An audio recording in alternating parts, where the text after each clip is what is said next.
আসসালামু আলাইকুম সবাইকে দিলুমনাস ব্লগ থেকে স্বাগত। ইউটিউবে আমার 1 মিলিয়ন ভিউজ আর 1000 সাবস্ক্রাইব উপলক্ষে গতকাল ছোট্ট একটা সেলিব্রেশন করেছি, যেটা আপনাদের সাথে আজকে শেয়ার করছি। আর জানি এই অ্যাচিভমেন্টটা অনেক বড় না, কিন্তু আমার জন্য বড় বলা যায়। আমি ফেসবুক বা ইউটিউবে কখনো তেমন বেশি কাজ করিনি। ফেসবুক পেজটা অনেক আগে খোলা হলেও তেমন একটা ভিডিও আপলোড করা হয়নি, কিন্তু ইউটিউবটা গত 2 মাস আগে খোলা হলেও রোজার সময় তেমন একটা কাজ করতে পারিনি। গত 1 মাস ধরে মোটামুটি অন্যান্য কাজের পাশাপাশি সোশ্যাল মিডিয়াতে একটু টাইম দিচ্ছি। 1 মাসের মধ্যে আলহামদুলিল্লাহ আমার 1 মিলিয়ন ভিউজ আর 1000 সাবস্ক্রাইব হয়েছে।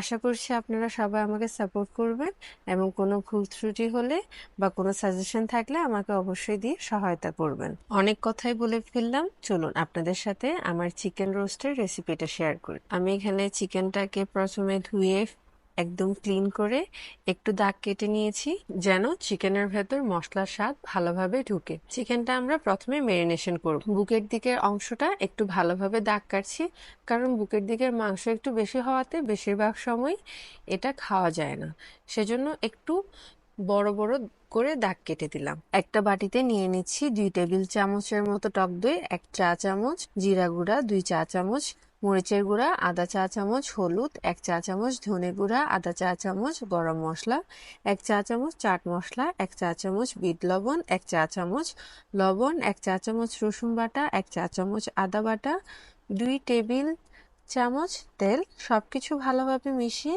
এবার মুরগিটাতে একটু ভিনেগার দিয়ে দিচ্ছি। আপনারা চাইলে লেবুর রস বা বাটার মিল্কও ব্যবহার করতে পারেন, এতে করে মুরগিটা ভালো জুসি হয়। তারপর মশলাটা মুরগির মধ্যে ভালোভাবে মাখাবো। আমি সারা রাত ম্যারিনেশনের জন্য রেখে দিচ্ছি। আপনারা চাইলে 2 থেকে 3 ঘন্টা ম্যারিনেট করে রান্না করতে পারেন। মুরগি যখন আপনি ফুল রোস্ট করবেন তখন সারা রাত ম্যারিনেশন করে রাখলে স্বাদটা একটু বেশি হয়। আমি পুরো মশলাটা এখানে ব্যবহার করছি আর ঢাকনা দিয়ে রেখে দিলাম।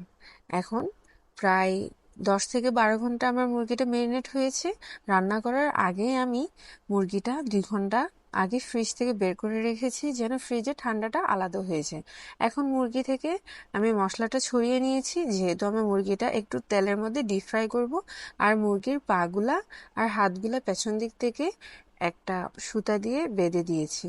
এখন খুব সাবধানতার সাথে আমি তেলের মধ্যে মুরগিটা একটু ফ্রাই করে নিচ্ছি। একটু না, ভালোভাবে ফ্রাই করব।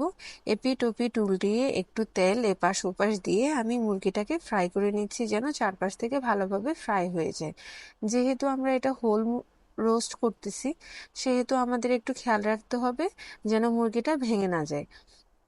নর্মালি আমরা চিকেন রোস্ট করলে যেরকম আমরা চিকেনগুলা ফ্রাই করে ফেলি, এই মুরগিটাও আমরা ঠিক সেভাবে ফ্রাই করে নিচ্ছি।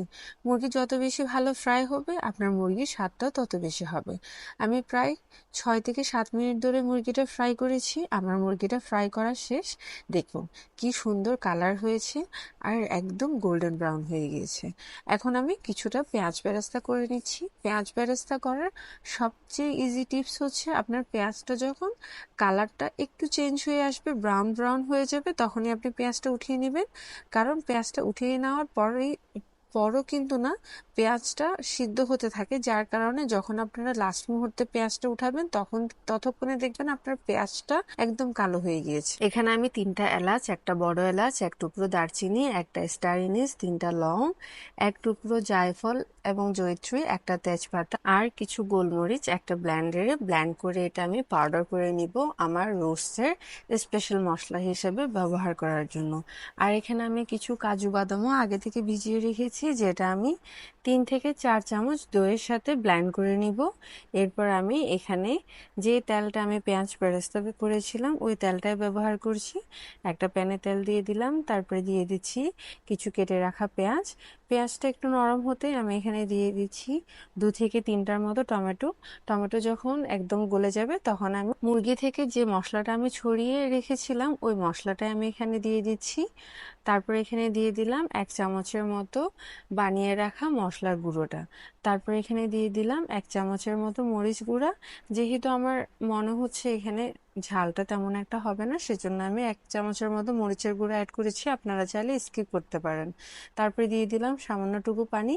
তারপরে দিয়ে দিলাম কাজু বাদাম আর দইয়ের পেস্টটা দিয়ে আমি মশলাটা একটু কষিয়ে নিচ্ছি। সামান্য একটু পানি ব্যবহার করেছি, অনেক বেশি না। তারপরে আমি এখানে দিয়ে দিলাম পুরো মুরগিটা। একটু এপাশ ওপাশ ঘুরিয়ে আমি এই মশলার মধ্যেই 2 থেকে 3 মিনিটের মতো রান্না করব। সরি, আমি আমার লবণটা দিতে ভুলে গিয়েছিলাম, যেটা আমি এখন দিচ্ছি। কিছু মশলা আমি মুরগির উপর দিকেও তুলে দিচ্ছি, যেন মশলার স্বাদটা মুরগিতে যায়। 2 থেকে 3 মিনিট রান্না করার পর আমি এখানে কিছু গরম পানি অ্যাড করছি। এই গরম পানিতে আমি মুরগিটা প্রায় রান্না করব 10 থেকে 12 মিনিটের মতো। এভাবে যদি আমি রান্না না করি তাহলে আমার মুরগির ভেতরে তেমন একটা মশলার স্বাদটা যাবে না। আমার রান্না 10 থেকে 12 মিনিট শেষ হয়ে গিয়েছে। এখন আমি এখানে উপর থেকে দিয়ে দিচ্ছি কিছু ফ্রেশ ক্রিম। আপনারা চাইলে এটা স্কিপ করতে পারেন। তারপর আমি এখানে দিয়ে দিলাম কিছুটা কেওড়ার জল, আর দিয়ে দিচ্ছি কিছু ধনেপাতা, আর উপর থেকে একটু বেরেস্তা, আর দিয়ে দিচ্ছি ঘি। ঘি ছাড়া এই চিকেন রোস্টটা যেন হয়ই না। ঘি আর কেওড়ার জলের সুগন্ধে এত ভালো লাগছিল, পুরা ঘরটা না মোমো করছে। এখন আমি আরেকটা প্যান নিয়ে এখানে কিছু গরম মশলা, কিছু পেঁয়াজ ছেড়ে দিয়েছি পোলাও রান্না করার জন্য।